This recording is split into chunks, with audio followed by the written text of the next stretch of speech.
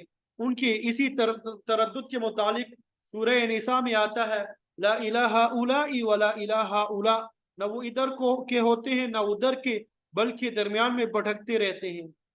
ایسے ہی لوگ جہاد میں جانے کے لیے بہانے تلاش کرتے ہیں کہ جہاد میں نہ جائیں، اور پھر اللہ کے رسول سے رخصت طلب کرتے ہیں۔ فرمایا یہ تو جہاد میں شرکت کا ارادہ ہی نہیں رکھتے تھے۔ وَلَوْ أَرَادُوا الْخُرُوجَ لَأَعَدُّوا لَهُ عُدَّةً، اگر یہ جہاد میں جانے کا ارادہ رکھتے تو سامان تیار کر لیتے۔ مقصد یہ کہ آپ صلی اللہ علیہ وسلم نے روانگی سے کئی ماہ پہلے تیاری کا حکم دے دیا تھا۔ اگر یہ لوگ صرف کے دل سے جہاد میں حصہ لینا چاہتے تو سفر کی تیاری کرتے، سواری کا انتظام کرتے، ہتھیار لیتے، خوراک کا بندوبست کرتے، لیکن یہ تو جانا ہی نہیں چاہتے تھے، جھوٹے حیلے بہانوں کی تلاش میں تھے۔ اور ادھر اللہ تعالیٰ کی مشیت یہ تھی، وَلَكِنْ كَرِهَ اللَّهُمْ بِعَاثَهُمْ وَلَكِنْ كَرِهَ اللَّهُمْ بِعَاثَهُمْ فَثَبَّطَهُمْ، کہ اللہ تعالیٰ نے بھی ان کے اٹھنے یعنی سفر پہ روانگی کو ناپسند کیا، یعنی اللہ تعالیٰ ان کے باطنی عزائم سے بخوبی واقف تھا، یہ لوگ دل سے تو جانا نہیں چاہتے۔ فَثَبَّطَهُمْ، تو اللہ تعالیٰ نے انہیں بھی سست بنا دیا، ان پہ سستی طاری کر دی کہ وہ جہاد میں شریک ہونے کی ہمت ہی نہ پاتے تھے، یعنی اللہ تعالیٰ نے ان کو کم ہمت بنا دیا۔ اللہ تعالیٰ نے انہیں کیا کر دیا؟ انہیں کم ہمت بنا دیا۔ ارتابت اور ریب دونوں کا معنی ہوتا ہے شک، ٹھیک ہے؟ ارتابت یہ اصل میں جنہوں نے عربی گرامر پڑھی ہے ابواب وہاں پہ ہے، ریب جو ہے مصدر ہے ثلاثی کا، اور ارتابت باب افتعال سے ماضی کا صیغہ واحد مؤنث غائب، ٹھیک ہے؟ اس میں بھی اصل جو روٹس لیٹر جنہیں کہا جاتا ہے، مادہ جنہوں کہا جاتا ہے را یا با ہے، ٹھیک ہے؟ دونوں کا معنی ایک ہے۔ البتہ ارتابت میں چونکہ زیادہ حروف ہے تو عربی کا قاعدہ ہے کہ اگر حروف زیادہ ہو تو زیادہ معنی پہ دلالت کرتا ہے، مطلب ان کے دل شک میں پڑے ہوئے تھے بہت زیادہ۔ وَقِيلَ قُعُودُوا مَعَ الْقَاعِدِينَ، اور کہا گیا ان سے کہ تم بیٹھنے والوں کے ساتھ ہی بیٹھے رہو، تم جیسے بزدل آدمیوں کی ضرورت نہیں ہے۔ ظاہر ہے کہ پیچھے رہ جانے والے کمزور، ضعیف، معذور، نابینا عورتیں اور بچے تھے، تو فرمایا تم بھی ان کے ساتھ گھروں میں بیٹھے رہو، تمہارا جنگ میں جانا فائدہ مند ثابت نہیں ہوگا، کیونکہ لو خرجوا فیکم، اگر یہ لوگ آپ کے ساتھ جہاد کے لیے نکلتے، ما زادوکم الا خبالا، تو نہ زیادہ کرتے تمہارے لیے مگر خرابی۔ مقصد یہ کہ اگر یہ بادل ناخواستہ آپ کے ساتھ چل بھی پڑتے تو آپ کے لیے مشکلات میں اضافے کا باعث بنتے، تو ان کا نہ جانا ہی بہتر ہے۔ وَلَأَوْزَعُوا، اور اس کے ساتھ ساتھ وَلَأَوْزَعُوا خِلَالَكُمْ، دوڑاتے تمہارے درمیان گھوڑے اور اونٹ۔ ایزاح عین کے ساتھ جو ہے گھوڑے اور اونٹ کو تیز دوڑانے کو کہتے ہیں، گھوڑے اور اونٹ کو تیز دوڑانا، مگر محاورے کے طور پہ اس سے مراد یہ لی جاتی ہے کہ ادھر کی بات ادھر اور ادھر کی ادھر کی جائے، جس سے فتنہ اور فساد کا بازار گرم ہو۔ تو یہ لفظ غیبت اور چغل خوری پہ بھی محمول کیا جاتا ہے۔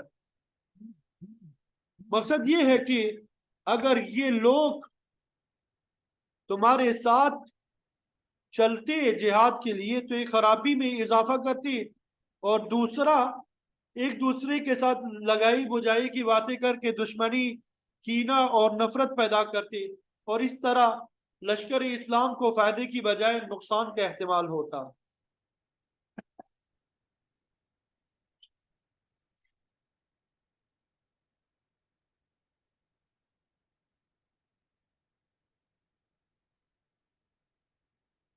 تو اگر منافق لوگ تمہارے ساتھ نکلتے تو تمہارے درمیان گھوڑے اور اونٹ تیزی سے دوڑاتے، یعنی غیبت اور چغلخوری کے ذریعے تمہارے درمیان لگائی بجائی کرتے اور اس طرح اختلافات پیدا کر کے تمہارے لیے نقصان کا باعث بنتے، تو ان کا نہ جانا ہی بہتر ہے۔ اور ایک خصلت یہ بھی بیان فرمائی، یبغونکم الفتنہ، یہ تمہارے لیے کیا تلاش کرتے ہیں؟ فتنہ تلاش کرتے ہیں، فتنہ اور فساد برپا کرنے کا کوئی موقع ہاتھ سے جانے نہیں دیتے۔ فرمایا ادھر تمہاری حالت یہ ہے، وفیکم سماعون لہم، تمہارے درمیان کچھ ایسے لوگ بھی ہیں جو ان کی باتوں کو سنتے ہیں، یعنی ان کی لگائی بجائی سے متاثر ہو جاتے ہیں۔ اگرچہ سچے مومن منافقین کی چال میں آ جائیں گے تو اس سے فتنہ ہی برپا ہوگا۔ واللہ علیم بالظالمین، اور اللہ تعالیٰ ظلم کرنے والوں کو خوب جانتا ہے کہ کس کی نیت خراب ہے اور کون جو ہے اہل ایمان میں فساد کا موجب بنتا ہے۔ پھر آگے فرمایا لَقَدِ ابْتَغَوُا الْفِتْنَةَ مِنْ قَبْلُ، ان منافقین نے پہلے بھی فتنہ تلاش کیا جب سے آپ صلی اللہ علیہ وسلم مکہ سے ہجرت کر کے مدینہ تشریف لائے تھے۔ یہ لوگ ہمیشہ سازشوں میں مصروف رہے، فتنہ اور فساد کی آگ بھڑکاتے رہے، کبھی یہودیوں کے ساتھ مل کر اہل ایمان کے خلاف سازش کی، اور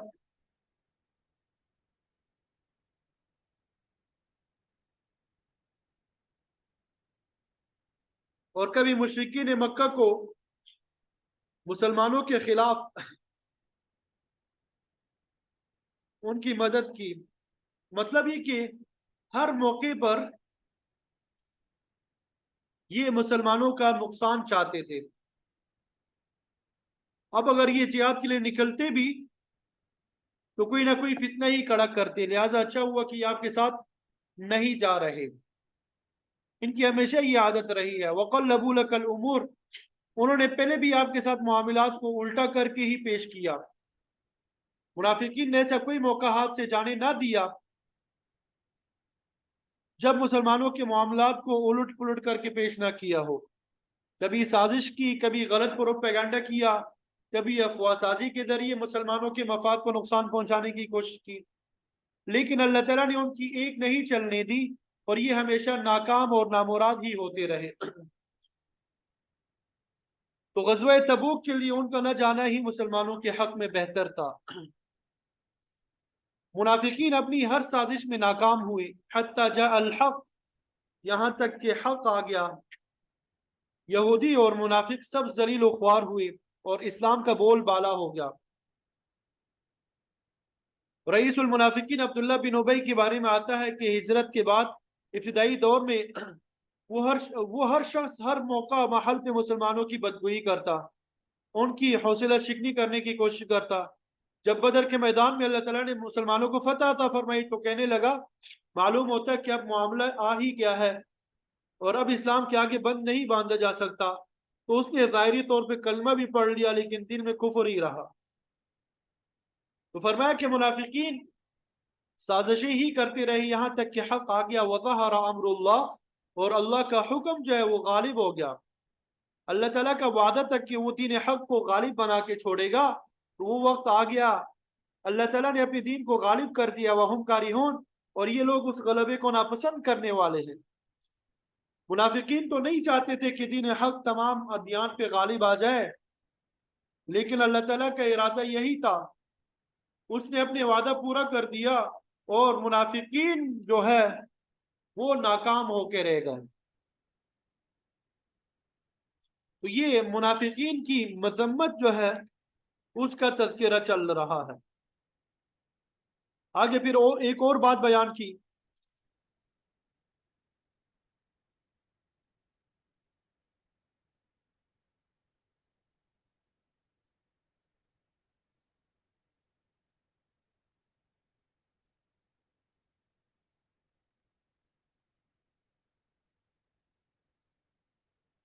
اللہ اکبر کبیرہ والحمد للہ کثیرہ۔ ومنهم من يقول ائذن لي ولا تفتنني،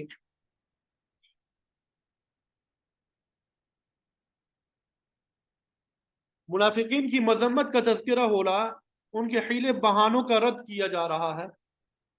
اب بعض نمایاں منافقین کا حال جو ہے وہ خصوصی طور پہ بیان کیا۔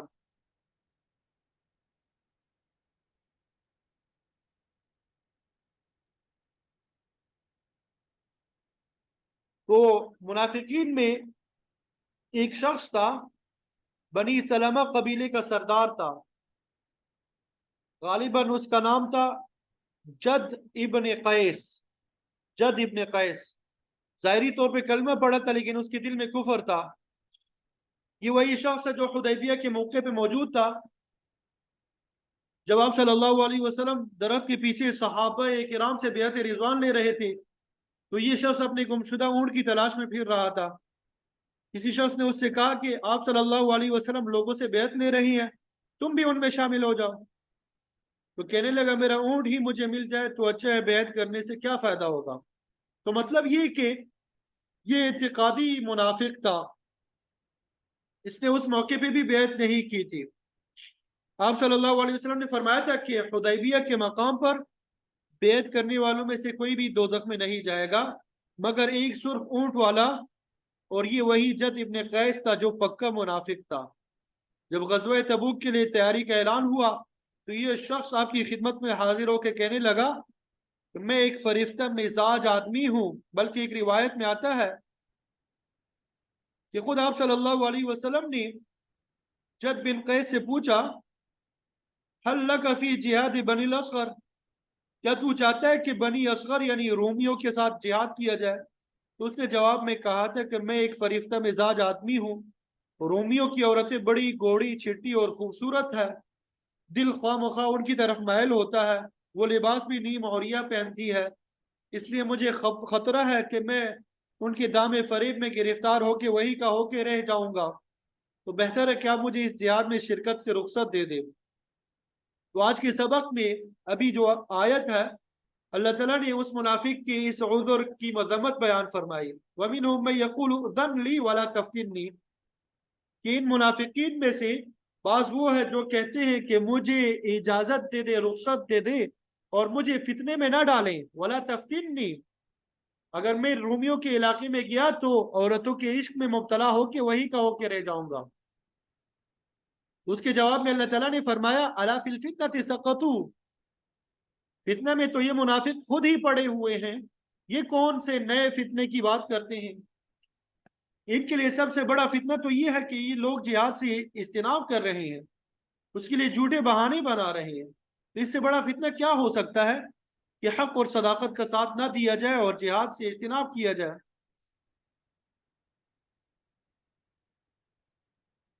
اہل تحقیق فرماتے ہیں کہ انسان کے حق میں سب سے بڑی فضیلت یہ ہے کہ وہ حق کو پہچان لے،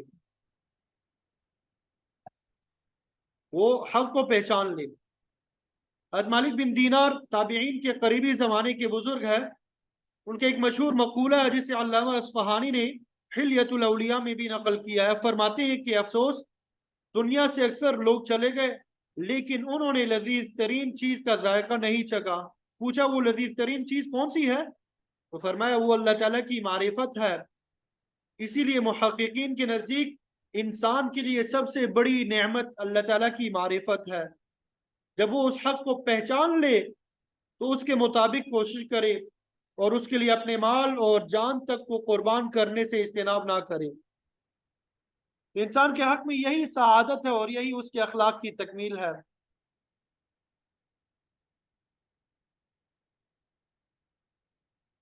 تو فرمایا کہ بعض لوگ جھوٹے بہانے بناتے ہیں کہ جہاد میں جا کے عورتوں کے فتنے میں مبتلا ہو جائیں گے۔ ایسے لوگ بدنیت ہے، ان کا یہ بہانہ ہی ظاہر کر رہا ہے کہ وہ اس سے کئی بڑے فتنے میں مبتلا ہو چکے ہیں۔ وَإِنَّ جَهَنَّمَ لَمُحِيطَةٌ بِالْكَافِرِينَ، اور بے شک جہنم کافروں کا احاطہ کرنے والی ہے۔ جو جھوٹے بہانے بناتے ہیں ان کا ٹھکانہ جہنم ہے، وہی انہیں سمیٹ لے گی۔ اس کی وجہ یہ ہے کہ ان لوگوں کے نظریات درست نہیں ہے، ان کی فکر غلط ہے، یہ نہ تو حق کو پہچانتے ہیں اور نہ اس کے لیے قربانی کے لیے تیار ہوتے ہیں اور نہ ہی حق کو اپنانے کی کوشش کرتے ہیں۔ اس کی وجہ ان تصبک حسنۃ تسؤہم، اگر تمہیں کوئی خوبی پہنچے تو ان کو ناگوار گزرتی ہے، کہیں فتح حاصل ہو جائے، مال مل جائے، کوئی کامیابی حاصل ہو جائے تو منافقین کے لیے بڑی تکلیف دہ ہوتی ہے، ان کو بری لگتی ہے۔ وَإِن تُصِبْكَ مُصِيبَةٌ، اور اگر آپ کو کوئی تکلیف پہنچ جائے، کوئی نقصان ہو جائے یا شکست ہو جائے، يَقُولُوا قَدْ أَخَذْنَا أَمْرَنَا مِنْ قَبْلُ، تو منافق کہتے ہیں ہم نے تو پہلے ہی اپنا معاملہ سنبھال لیا تھا، ہم نے اچھا کیا جو مسلمانوں کے ساتھ شریک نہ ہوئے، ورنہ ہم بھی ان کے ساتھ مصیبت میں گرفتار ہو جاتے۔ ان کے فاسد نظریات کی یہی دلیل ہے کہ ہر اچھے کام میں تو مسلمانوں کے ساتھ شامل ہونا چاہتے ہیں، اور جہاں کوئی تکلیف پہنچے وہاں علیحدگی اختیار کرتے ہیں۔ تو ایسی صورت میں وَيَتَوَلَّوْا وَهُمْ فَرِحُونَ، وہ اس حال میں پھرتے ہیں کہ وہ خوشیاں منانے والے ہوتے ہیں، یعنی مسلمانوں کی تکلیف پر انہیں خوشی حاصل ہوتی ہے۔ تو فرمایا قل، اے پیغمبر آپ ان لوگوں سے کہہ دیں لن یصیبنا الا ما كتب اللہ لنا، ہمیں کوئی چیز نہیں پہنچتی مگر وہی جو اللہ نے ہمارے لیے مقدر میں لکھ دی ہے، تکلیف یا راحت، شکست یا کامیابی سب اللہ تعالیٰ کی طرف سے ہے۔ ہم اس کے فیصلے کو تسلیم کرتے ہیں، اس کے حکم کے بغیر ہمیں کوئی چیز نہیں پہنچ سکتی۔ وہ مولانا، وہی ہمارا آقا ہے۔ وعلی اللہ فلیتوکل المؤمنون، اور ایمان والوں کو چاہیے کہ صرف اسی پہ اعتماد کرے، بھروسہ کرے۔ صدمے اور مصیبت کے اثرات کو کم کرنے کے لیے یہ بہت بڑا ہتھیار ہے۔ جو کوئی جس قدر اللہ تعالیٰ کی ذات پہ بھروسہ کرے گا وہ تکلیف سے اسی قدر کم متاثر ہوگا۔ مومن جب اللہ تعالیٰ کو اپنا کارساز بنا لیتا ہے، آقا بنا لیتا ہے، تو پھر بڑی سی بڑی تکلیف بھی محسوس نہیں ہوتی۔ اسی لیے یہاں پہ یہ سبق دیا گیا کہ تکلیف کے وقت آپ یہ فرما دیں کہ ہمیں تو وہی کچھ پہنچے گا جو اللہ تعالیٰ نے ہمارے مقدر میں کر دیا، لہذا ہم کسی مصیبت کی وجہ سے بددل نہیں ہوتے۔ پھر آگے فرما دیا قل، اے پیغمبر آپ ان سے یہ بھی کہتے هل تربصون بنا الا احدى الحسنيين، کہ تم انتظار نہیں کرتے ہمارے بارے میں مگر دو نیکیوں میں سے ایک، ہمارے لیے فتح یا شکست، اور راحت یا تکلیف، ہر بات میں نیکی ہے۔ اگر فتح ہو گئی، زندہ رہے تو مال بھی مل گیا، غازی بھی بنے، اور اگر شکست ہو گئی، مارے گئے تو شہادت بھی نصیب ہو گئی، دنیا میں ناکامی بھی ہمارے لیے، آخرت میں دائمی راحت کا باعث ہوگی۔ تو جو بھی صورتحال ہو، ہمیں دو میں سے ایک نیکی تو بہرحال حاصل ہو جاتی ہے۔ اے منافقین، تم ہماری شکست کے انتظار میں ہو، لیکن ہمارے لیے یہ بھی بلائی ہے، کیونکہ اس طرح ہمارے لیے آخرت کی کامیابی یقینی ہو جاتی ہے۔ تو جس چیز کو تم ہمارے حق میں تکلیف دہ سمجھ رہے ہو، ہمیں اس سے کوئی خطرہ نہیں ہے، کیونکہ ہمارے لیے اس میں بھی بلائی ہے۔ پھر آگے فرمایا تم ہمارے بارے میں نہیں انتظار کرتے مگر دو خوبیوں میں سے ایک خوبی کا، وَنَحْنُ نَتَرَبَّصُ بِكُمْ أَن يُصِيبَكُمُ اللَّهُ بِعَذَابٍ مِّنْ عِنْدِهِ، اور ہم بھی تمہارے بارے میں منتظر ہے کہ دو چیزوں میں سے ایک ضرور ہوگی۔ پہلی بات یہ کہ اللہ تعالیٰ کی طرف سے تمہیں سزا دی جائے گی، اللہ تعالیٰ تم پہ کوئی مصیبت ڈال دے گا، تم براہ راست اس کی گرفت میں آ جاؤ گے، او بِأَيْدِينَا، یا ہمارے ہاتھوں سے اللہ تعالیٰ تمہیں سزا میں مبتلا کرے گا، تمہاری ذلت اور رسوائی خود ہمارے ہاتھوں سے بھی واقع ہو سکتی ہے۔ آگے اسی صورت میں آ رہا ہے یا ایھا النبی جاہد الکفار والمنافقین واغلظ علیہم، اے نبی علیہ السلام ان کافروں اور منافقوں کے ساتھ جہاد کرے، ان پہ سختی کرے۔ منافقوں کے ساتھ زبانی طور پہ سختی کرنے کا حکم دیا گیا ہے، ان کی خرابیوں کو لوگوں کے سامنے ظاہر کر کے انہیں ذلیل و خوار کیا جائے، اس معاملے میں ان کے ساتھ رعایت نہ رکھی جائے۔ اور پھر آگے فرمائے فتربصوا، تم بھی انتظار کرو، انا معکم متربصون، بے شک ہم بھی تمہارے ساتھ انتظار کرنے والے ہیں۔ اور پھر دیکھیں گے کہ کیا صورت پیش آتی ہے۔ اللہ تعالیٰ یا تو خود تمہیں سزا دے گا یا پھر ہمارے ہاتھوں سے تمہیں تکلیف پہنچے گی، تم مغلوب ہو جاؤ گے اور سخت رسوا ہوگے۔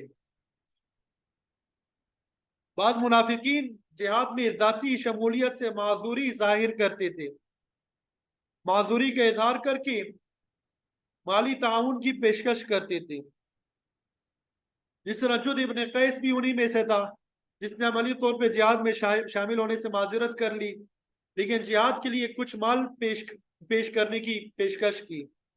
اللہ تعالیٰ نے اسے قبول نہ فرمایا اور فرمایا قل اے پیغمبر آپ کہہ دیجئے انفقوا طوعا او کرہا، تم خوشی سے خرچ کرو یا ناخوشی سے، لن یتقبل منکم انکم کنتم قوما فاسقین، تم سے یہ مال ہرگز قبول نہیں کیا جائے گا، بے شک تم ایسے لوگ ہو جو نافرمانی کرنے والے ہو۔ چونکہ تمہارے نظریات صحیح نہیں، یہ فاسد ہے، اور انفاق فی سبیل اللہ، اللہ کے راستے میں خرچ کرنا اس وقت مقبول ہوگا جب فکر صحیح ہوگی۔ جہاد مال اور جان دونوں ذرائع سے لازمی ہے۔ اگر ذاتی طور پہ عدم شرکت سے جان بچانا چاہتے ہیں تو پھر ان کا مال بھی قابل قبول نہیں ہے۔ یہ لوگ ظاہری طور پہ کلمہ پڑھتے ہیں مگر ان کے دلوں میں ابھی تک کفر راسخ ہے۔ فرمایا جہاد تو بڑی اعلیٰ، عرفہ اور پاک چیز ہے جس کے لیے ناپاک مال قبول نہیں کیا جا سکتا۔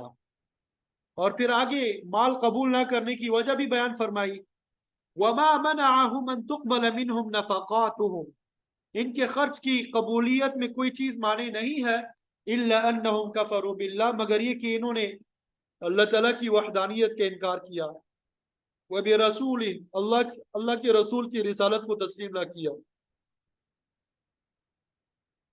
تو جب تک کوئی توحید اور رسالت کو صحیح معنی میں تسلیم نہ کرے وہ اسلام کے دائرے میں داخل نہیں ہو سکتا، تو ایسے شخص کی طرف سے مال کیسے قبول کیا جا سکتا ہے؟ مال کی قبولیت کے لیے ایمان کا ہونا شرط ہے۔ ان الذین آمنوا وعملوا الصالحات کے الفاظ کئی صورتوں میں آئے ہیں۔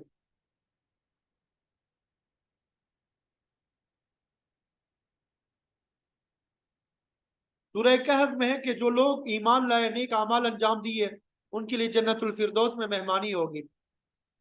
سورہ بروج میں ہے کہ ایسے لوگوں کے لیے باغات ہوں گے جن کے نیچے نہریں بہتی ہوں گی، اور یہ بہت بڑی کامیابی ہے۔ سورہ بینہ میں ایمان لانے والوں اور نیک اعمال کرنے والوں کے متعلق فرمایا کہ وہ بہترین مخلوق ہے۔ سورہ نساء میں ہم نے پڑھا وَمَن يَعْمَلْ مِنَ الصَّالِحَاتِ مِن ذَكَرٍ أَوْ أُنثَىٰ وَهُوَ مُؤْمِنٌ، کہ مرد اور عورتوں میں سے جو بھی کوئی نیکی کرے بشرطے کہ وہ ایماندار ہو تو ایسے لوگ جنت میں داخل ہوں گے۔ مطلب یہ کہ اگر کوئی شخص بڑی دولت خرچ کر کے رفاہ عامہ کا بڑے سے بڑا کام کرتا ہے لیکن ایمان سے خالی ہے تو اس کی کوئی چیز اللہ تعالیٰ کے ہاں قبول نہیں ہوگی۔ ہر نیکی کے لیے ایمان شرط اولین ہے، کیونکہ منافق لوگ یہ شرط پوری نہیں کرتے، وہ اللہ کی وحدانیت، اس کے رسول کی رسالت پہ دل سے ایمان نہیں رکھتے، تو ان کی طرف سے کتنا بڑا مال بھی ہو قابل قبول نہیں ہوگا۔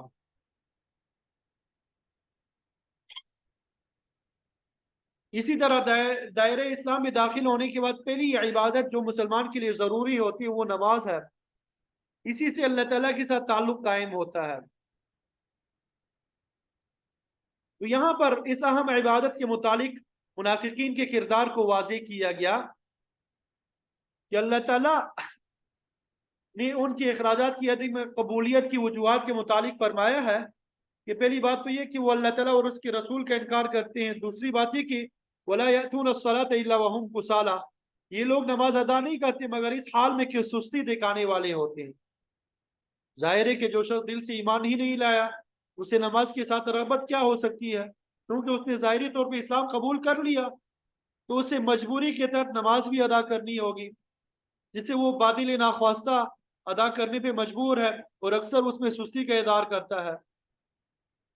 تو ایسے ہی لوگوں کے متعلق سورہ ماعون میں فرمایا گیا وعید موجود ہے فویل للمصلین الذین هم عن صلاتهم ساہون، ایسے نمازیوں کے لیے خرابی ہے جو نماز سے غافل رہتے ہیں، یعنی جو نماز کی ادائیگی میں سستی دکھاتے ہیں۔ سستی کا مطلب یہی ہے کہ جب اسے اللہ تعالیٰ کی معرفت ہی حاصل نہیں ہوئی تو وہ کیا نماز ادا کرے گا، وہ تو لوگوں کو دکھانے کے لیے وقت بے وقت چار ٹکرے مارے گا۔ تو نماز میں سستی کرنے کو منافقین کی علامت شمار کیا گیا ہے۔ ایمان والوں کو تو نماز میں راحت اور سکون ملتی ہے، وہ تو مستعدی دکھاتے ہیں، تکالیف برداشت کرتے ہیں، تو عدم قبولیت کی تیسری وجہ یہ بیان کی ولا ينفقون الا وهم کارہون کہ وہ خرچ نہیں کرتے لیکن بادل ناخواستہ، ان کا دل نہیں چاہتا لیکن مجبوراً یا دکھاوی کے طور پہ کچھ نہ کچھ خرچ کرتے ہیں۔ وہ اس اعتراض سے بھی بچنا چاہتے ہیں کہ فلاں آدمی نہ خود جہاد میں شریک ہوا نہ مالی طور پہ معاونت کی۔ تو منافقوں کی یہ صفت بھی بیان کی گئی کہ وہ زکوٰۃ کو تاوان سمجھتے ہیں، صدقہ اور خیرات کو بوجھ خیال کرتے ہیں، لیکن اس کے برخلاف اگر کوئی رسم و رواج یا بدعت کا کام ہو بڑا دل کھول کے خرچ کرتے ہیں، فضولیات کی بات ہو تو خرچ کرنے میں بڑے مستعد ہوتے ہیں۔ ان حالات میں ان کی طرف سے دیا ہوا مال کیسے قبول کیا جائے؟ اس کے بعد پھر منافقوں کی حیثیت کے بارے میں ذکر ہوگا۔ اس دنیا میں منافقین کی امارت کو، ان کی آسودگی کو دیکھ کر بعض آدمیوں کو دھوکہ ہوتا ہے کہ اگر منافق اتنے ہی برے ہیں کہ انہیں اس دنیا میں اتنا ساز و سامان اور عیش و آرام کیوں میسر ہے؟ تو اگلی آیات میں اللہ تعالیٰ انہی باتوں کو واضح فرما دیں گے انشاءاللہ۔ اللہ تعالیٰ نے موقع دیا تو آئندہ پیر کو پھر صفحہ نمبر آیت نمبر 55 جو ہے سورہ توبہ کی، وہاں سے آغاز کریں گے۔ اللہ تعالیٰ مجھے آپ کو عمل کرنے کی توفیق عطا فرمائے، قرآن مجید تلاوت کرنے، قرآن مجید کے احکامات پہ عمل کرنے اور قرآن مجید کا ایک دوسرے کو سمجھانے سکھانے کی توفیق عطا فرمائے۔ وآخر دعوانا ان الحمد للہ رب العالمین۔